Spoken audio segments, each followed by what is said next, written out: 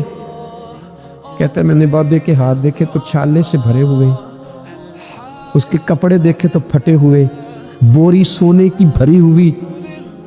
کہتے ہیں میں رو پڑا، میں نے کہا تیرے قربان جاؤں، تو نے اتنی محنت کی ہے گھر بنانے کے لیے نہیں، شہر بسانے کے لیے۔ او بھائی کوئی شہر بسانے کو بھی تو محنت کرے نا۔ فرمایا لا اقسم بہذا البلد، محبوب مجھے اس شہر کی قسم ہو، کیوں؟ وانت حل بہذا البلد، اس لیے قسم ہو کہ محبوب آپ اس شہر میں جلوہ فرما ہے۔ اللہ نے قسم اٹھائی۔ حرمین شریفین مکہ مکرمہ اور مدینہ طیبہ یہ عظمتوں والی جگہیں ہیں، ان جگہوں کو اللہ نے شانیں عطا فرمائی، ان کو اللہ نے مرتبے اور مقام عطا فرمائی، ان کو اللہ تبارک و تعالیٰ نے بڑے اعزازات سے نوازا ہے۔ حج نہیں ہو رہا اس دفعہ، دنیا سے زیادہ لوگ نہیں جا رہے، چاہیے تو یہ تھا کہ لوگ بڑا شوق پیدا کرتے، ذہن کے اندر خیال آتا کہ میں اپنی تڑپ کو بڑھاؤں، لوگ روتے دعائیں مانگتے، لیکن ہم کہتے ہیں خیر صلی اگلے سال چلے جائیں گے۔